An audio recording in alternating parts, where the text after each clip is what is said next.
প্রিয় সুধী, যে যেখান থেকে দেখছেন সবাইকে অনেক অনেক প্রীতি ও শুভেচ্ছা।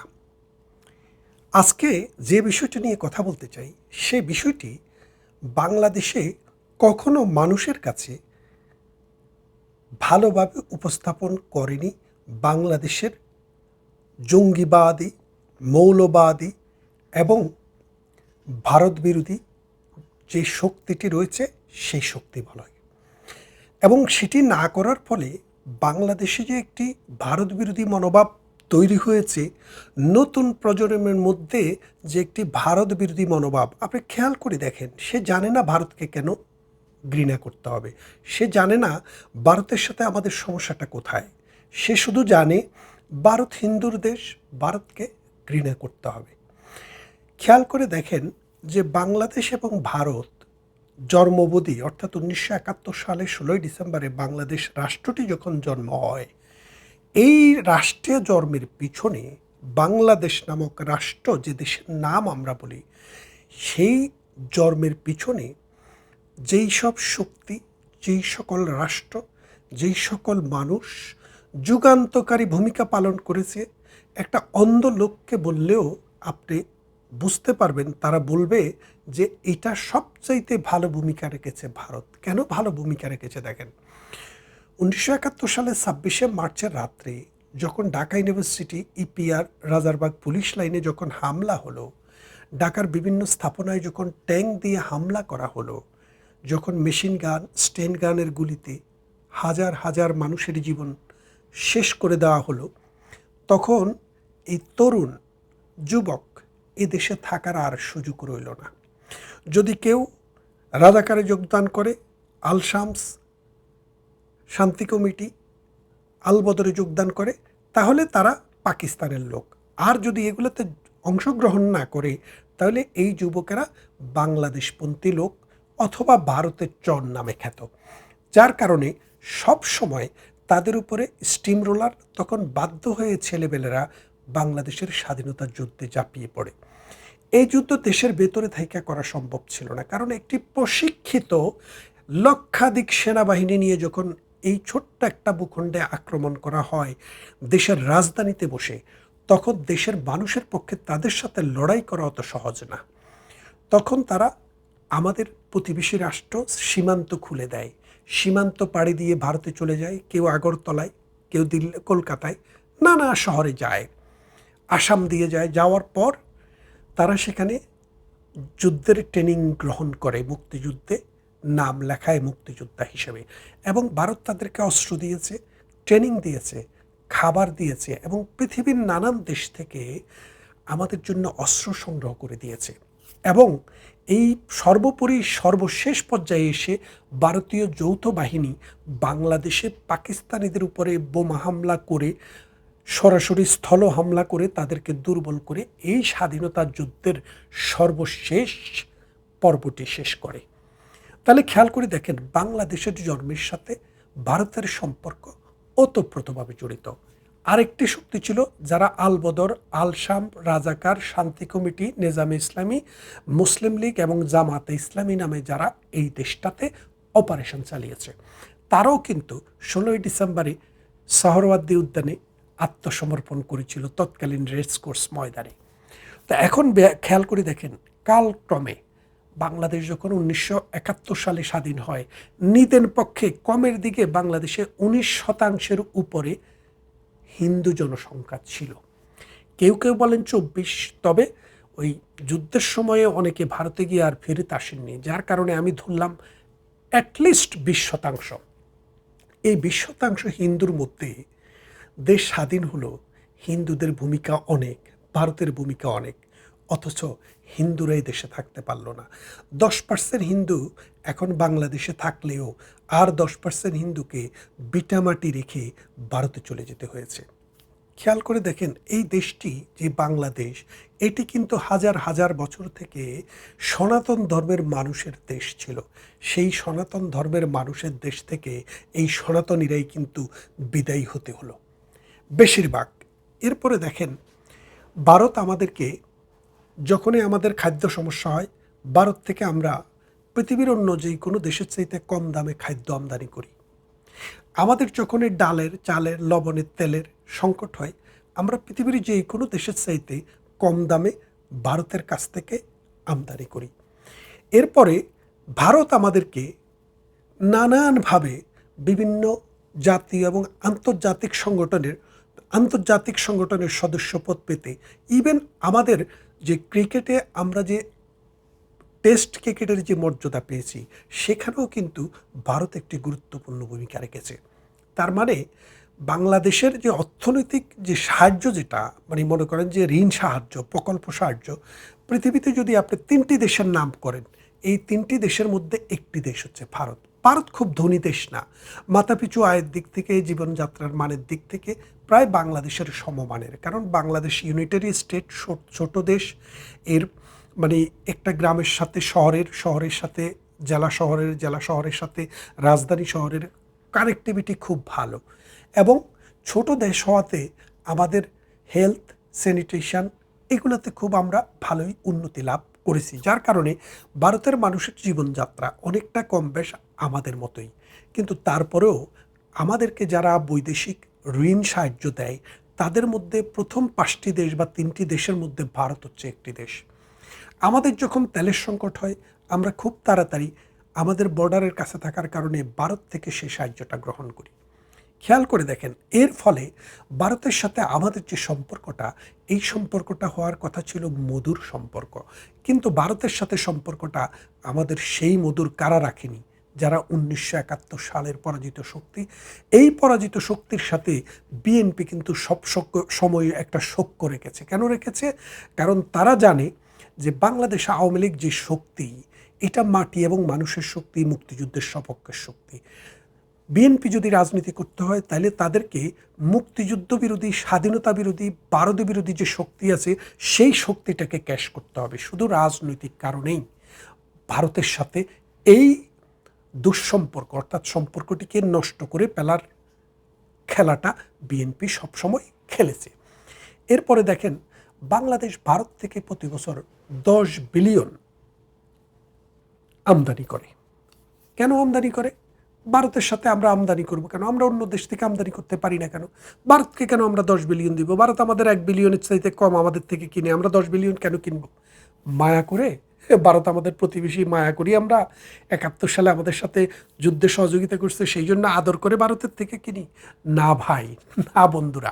আপনারা একটা কথা মনে করেন যে ট্রান্সপোর্টেশন কস্ট, যেমন মনে করেন সাম্প্রতিক সময়ে আমেরিকা থেকে গম কিনা হচ্ছে।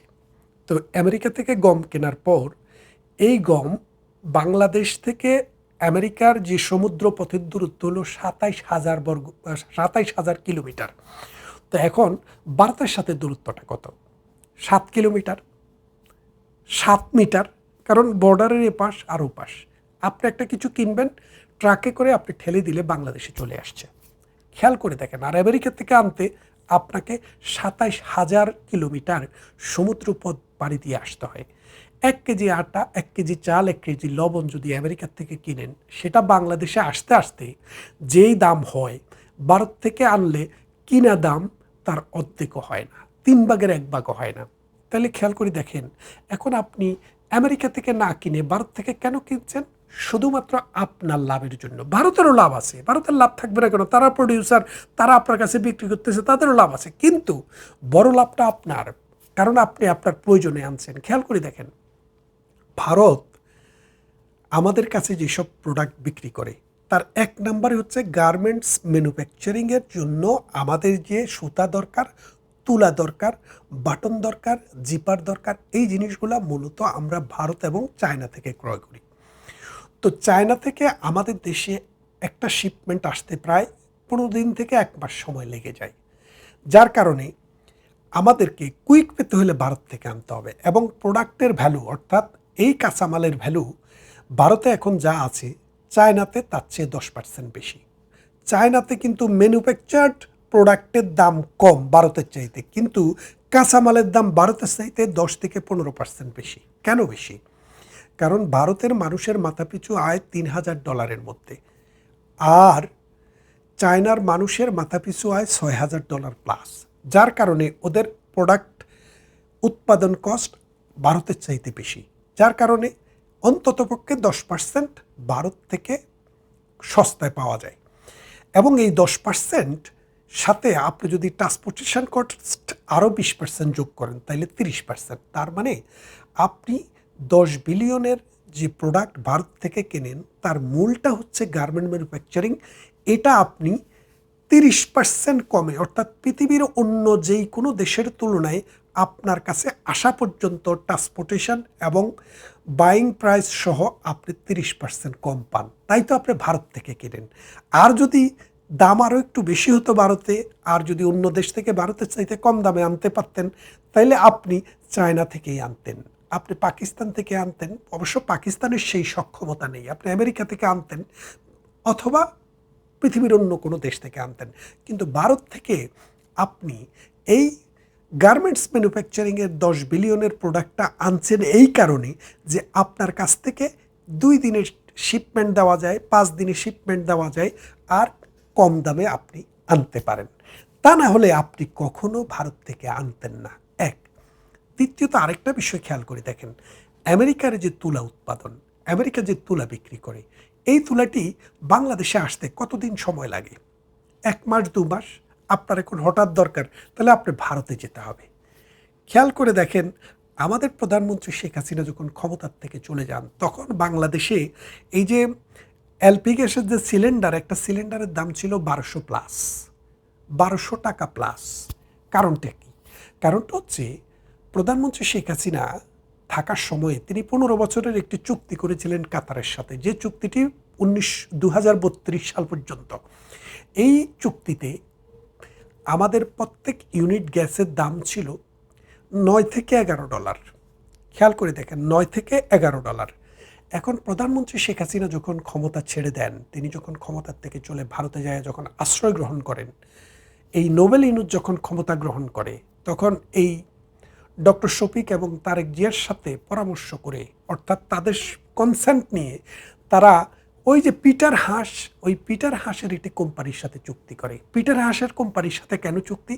কারণ পিটার হাস বাংলাদেশে জঙ্গি আন্দোলনে যে টাকা এসছে, এই টাকার ডিস্ট্রিবিউশন হয়েছে পিটার হাসের মাধ্যমে। এবং আমেরিকা তার যে ফুট প্রিন্ট বাংলাদেশে অঙ্কন করেছে, সেটাই পিটার হাসের মাধ্যমে করেছে। মায়ের কান্না নাকি মায়ের ডাক নাকি বাবার কান্না, এইসব সংগঠনের জন্মদাতা এই পিটার হাস। তাই তো পিটার হাসকে একটা মানে কি দিতে হয়, পুরস্কার দিতে হয়। তখন ডোনাল্ড ট্রাম্প ক্ষমতা আসার পরে যখন পিটার হাসকে যখন কিক আউট করে দিলেন বাংলাদেশের এই রাষ্ট্রদূতের পদ থেকে, তখন তিনি একটি বেসরকারি কোম্পানিতে চাকরি নিলেন। সেটা আবার ওই এলপি গ্যাসের কারবার করে আমেরিকান কোম্পানি। এই পিটার হাসকে সেই কোম্পানির সাথে 17 বছরের একটি চুক্তি করলেন কে? ডক্টর ইউনূস, এই তারেক রহমান এবং এই জামাতের মুরব্বী। এবং তাদের সাথে প্রতি ইউনিট গ্যাসের দাম হচ্ছে $44। Can you imagine? আপনারা হয়তো বলবেন যে আমি আপনাদেরকে কি খাওয়াচ্ছি। না, আমি কিছু খাওয়াচ্ছি না। আপনারা একটু চেক করে দেখেন। আর বাংলাদেশের মানুষ যারা, তারা একটু খেয়াল করে দেখেন, শেখ হাসিনার সময়ে আপনারা এলপি গ্যাস কত দিয়ে কিনতেন। এখন দেখেন, এই 1200 টাকা বা 1500 টাকার গ্যাস $44 হওয়ার পরে এখন আপনি কিনবেন $4000 দিয়ে। এখন প্রাথমিক দিকে হয়তো তারা কিছুদিন ভর্তুকি দিয়ে আপনাদের কাছে বিক্রি করবে, কারণ তাদের প্রভুদেরকে খুশি রাখার জন্য। এখন খেয়াল করি দেখেন, কাতার আমাদের দেশ থেকে কাছে, কাতারের উৎপাদন কস্ট আমেরিকার চাইতে কম, এবং কাতার থেকে আমাদের দেশে আসতে যে ট্রান্সপোর্টেশন কস্ট, সেটা 3/1 কারণ কাতার হচ্ছে বাংলাদেশ থেকে 4000 মাইল দূরে, 4000 কিলোমিটার দূরে, 5000 কিলোমিটার দূরে ধরেন, আর আমেরিকা 27000 কিলোমিটার দূরে। তাইলে আপনি বোঝেন কত দূর থেকে আসতে আসতে কী পরিমাণ কস্ট পড়ে। সেই জন্য এখন কাতারকে বাদ দিয়ে ওই প্রভু আমেরিকার কাছ থেকে আনা ধরছে। এখন এই গ্যাস যদি ভারতে থাকতো, তাহলে আপনি কত টাকা দিয়ে পেতেন? আপনাকে কি $44 দিয়ে কিনতে হতো? না, আপনি $20 দিয়ে কিনতেন। তাহলে আপনি তখনও ভারতের মুখাপেক্ষী হতেন। সালাউদ্দিন সাহেব যখন অর্থ মন্ত্রণালয়ের দায়িত্বে ছিলেন, তারা পৃথিবীর কোন কোন দেশ থেকে যেন চাল কিনবেন, 10,000 মেট্রিক টন চাল কিনবেন। তখন তিনি ঘোষণা করলেন যে আমরা ভারত থেকে কিনব। সাংবাদিকেরা জিজ্ঞেস করলো, ভারতের সাথে আপনাদের এত রেষারেষি, শেখ হাসিনাকে আশ্রয় দিয়েছে, তাকে ফেরত চান, নানান জটিলতা, তা আপনারা ভারত থেকে কেন কিনবেন, অন্য দেশ নয় কেন? বলে যে ভারত থেকে কিনলে প্রতি কেজিতে আমাদের 10 টাকা সাশ্রয় হয়। খেয়াল করে দেখেন, গ্রামের প্রান্তিক মানুষ, জেলে, কামার, কুমার, মেঠে মজুর, রিক্সাওয়ালা, ঠেলাওয়ালা এবং ছোটোখাটো মানে কাজ করে যারা জীবনযাপন যারা ধারণ করে, প্রতি কেজিতে তাদের মনে করেন একদিনে যদি 5 কেজি চাল লাগে, 5×10 = 50 টাকা তাদের সেভ। 50 টাকা হলে মাসে 1500 টাকা। এই যে 1500 টাকা আপনার কাছে হয়তো কিছু না, কিন্তু তাদের কাছে অনেক কিছু। সেই জন্যই ভারত থেকে কেনা হয়। খেয়াল করে দেখেন।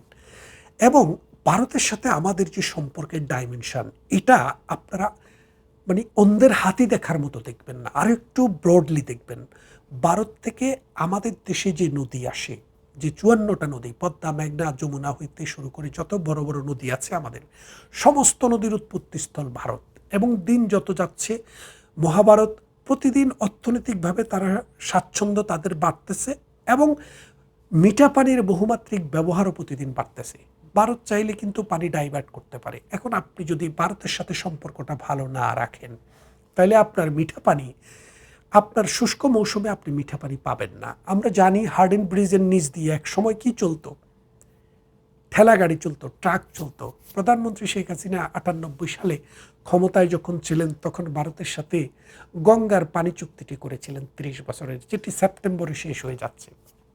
এখন এই গঙ্গার পানি চুক্তি করার পর বাংলাদেশের খাদ্য উৎপাদনের চিত্র বদলে যায়। কীরকম? শুষ্ক মৌসুমে আমরা বিশাল খাদ্য উৎপাদন করতে পারছিলাম পানির ব্যবহার করে, এবং বাংলাদেশ খাদ্যে স্বয়ংসম্পূর্ণতা অর্জন করে। তার মানে বাংলাদেশে খাদ্যে স্বয়ংসম্পূর্ণতা অর্জন করার পিছনে ভারতের অবদান অনেক। এখন আপনি বলবেন, ভারতে নদীর পানি বন্ধ করবে কেন? কেন করবে না?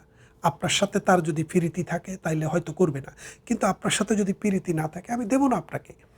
আপনি কি করতে পারবেন? আপনার হাতে 2টি অস্ত্র আছে। এক হলো ভারতের সাথে যুদ্ধ করে ভারতকে পরাজিত করবেন, করে তার কাছ থেকে পানি ছিনিয়ে আনবেন।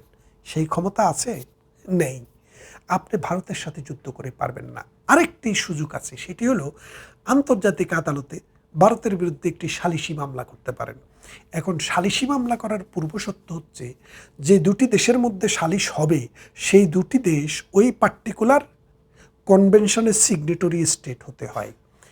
এই যে নদী কনভেনশন, ভারত এবং চায়না, এই 2টি দেশ নদী কনভেনশনে সিগনেচার করেনি। সুতরাং জাতিসংঘের কোনো ক্ষমতা নেই যে বাংলাদেশের সাথে ভারতের কোনো ডিসপিউট হলে নদী নিয়ে, পানি নিয়ে, জাতিসংঘের অধীনে কোনো বিচার সম্ভব না। তাহলে আপনি খেয়াল করে দেখেন, এই পথ যখন সম্ভব না, আবার তার সাথে আপনি জোর করেও পারবেন না, তাহলে আপনাকে কি করতে হবে? আপনাকে ডিপ্লোমেসি করতে হবে। কোন ডিপ্লোমেসি? মানবিক ডিপ্লোমেসি, প্রতিবেশী সুলভ ডিপ্লোমেসি। আপনার যে সভ্যতার ইতিহাসের সাথে আপনার সাথে তার যে যোগসূত্র, সেই ডিপ্লোমেসি। আপনি বাঙালি, তারও বিশাল বাঙালি জনগোষ্ঠী আছে, সেই ডিপ্লোমেসি। আপনার শরীরের রং, আপনার চেহারার কালার এবং তার মানুষদের চেহারার কালার অনেক মিল, সেই ডিপ্লোমেসি। এটাকে না করে আপনি যখন ভারতের অমুক অঞ্চল দখল করবেন, তমুক অঞ্চল দখল করবেন, ডাল নাই তলোয়ার নাই নিধিরাম সর্দার, সেই রকম ব্যবস্থা করেন, তাহলে ভারতকে কোনোদিনও আপনি বসে আনতে পারবেন না, এবং আপনার দেশ ধীরে ধীরে ধ্বংসের দিকে যাবে। শেখ হাসিনা 17 বছর ক্ষমতায় ছিলেন। এই 17 বছরে বাংলাদেশের অর্থনীতি 40 গুণ বৃদ্ধি পাইছে, এবং বাংলাদেশের মাথাপিছু আয় $800 থেকে $3000 চলে গেছে। খেয়াল করে দেখেন, যে দেশটি মাত্র 76 বিলিয়ন আমাদের বাজেটের সাইজ ছিল, সেটা 800 বিলিয়নে পরিণত হয়েছে। তাহলে আপনি কি বুঝলেন? যে ভারতের সাথে সম্পর্ক ভালো থাকার কারণে আমাদের 5 বিলিয়ন প্রতি বছর আমরা ভারতের বিভিন্ন বন্দর ব্যবহার করে আমরা বিদেশে রপ্তানি করেছি, এবং আমরা শিপমেন্ট তাড়াতাড়ি দিতে পেরেছি। আমাদের গার্মেন্টসে পৃথিবীতে আমরা 2nd পজিশন অর্জন করেছি। এখন ভারতের বন্দর যখন আমাদের জন্য বন্ধ, ভারতের সমুদ্র বন্দর যখন, হলদিয়া পোর্ট যখন বন্ধ আমাদের জন্য, ভারতের বিমানবন্দর যখন আমাদের জন্য বন্ধ, ভারতের স্থলবন্দর যখন আমাদের জন্য বন্ধ, তখন আমাদের অর্থনীতি, আমাদের যে গার্মেন্ট ম্যানুফ্যাকচারিং, সেখান থেকে আয় কমে যাচ্ছে, এবং আমরা ৩ নম্বরে চলে গেছি এখন, অর্থাৎ এখন আর ২ নম্বরে নাই। তার মানে আপনি চোখে দেখেন আর না দেখেন, ভারত আমাদের বন্ধু হিসেবে থাকা, অর্থনৈতিক সহযোগী হিসেবে থাকা আর শত্রু হিসেবে থাকা, এই দুটার পার্থক্য হচ্ছে আপনি প্রতিদিন গরিব হবেন, আপনি প্রতিদিন ভিখারি হবেন, আর ভারতের সাথে সুসম্পর্ক থাকলে আপনি প্রতিদিন কাঁধে কাঁধ মিলিয়ে অর্থনৈতিক উন্নয়নে পথে থাকবেন, দেশ উন্নত হবে এবং দুটি দেশের মানুষের মধ্যে ভ্রাতৃত্ব বন্ধন আরও সুদৃঢ় হবে। এবং আরেকটি জিনিস খেয়াল করে দেখেন, ভারত যখন বাংলাদেশে আসার ভিসা বন্ধ করে দিল, তখন কি অবস্থা, শোরগোল পড়ে গেল, অসংখ্য মানুষ বিনা চিকিৎসায় মারা গেল। আর যেদিন তারা খুললো সেদিন 1,40,000 লোক লাইন দিয়ে ভিসা আবেদন করলো। একদিকে আপনি ভারতকে গালিগালাজ করবেন, আরেকদিকে ভারতের ভিসার জন্য আপনি হই হাল্লা করবেন। আমাদের যে এই চিন্তা চেতনা, এই বৈপরীত্য, এর মূল কারণ হচ্ছে ধর্মীয় উন্মাদনা। আমাদের দেশে মোল্লারা হাটে মাঠে ঘাটে যেই কোনো জায়গায় ওয়াজ, আমাদের দেশে মসজিদের চাইতে, স্কুলের চাইতে এখন মাদ্রাসা ছাত্র বেশি, বলৎকারও বেশি হচ্ছে, কারণটা তো বুঝতেই পারছেন। এই বলৎকারকারী গোষ্ঠী যেখানে সেখানে ভারত বিরোধী একটা স্লোগান তৈরি করে মানুষের মগজে এবং মননে এই বিষটা ঢুকায়, যার কারণে বাংলাদেশ প্রতিদিন ভারত বিরোধী মানুষের সংখ্যা বাড়ছে। এই ভারত বিরোধী মানুষের সংখ্যা যতদিন বাড়বে ততদিনে বাংলাদেশ আস্তে আস্তে প্রান্তিক লেভেল থেকে ধ্বংসের দিকে যাবে।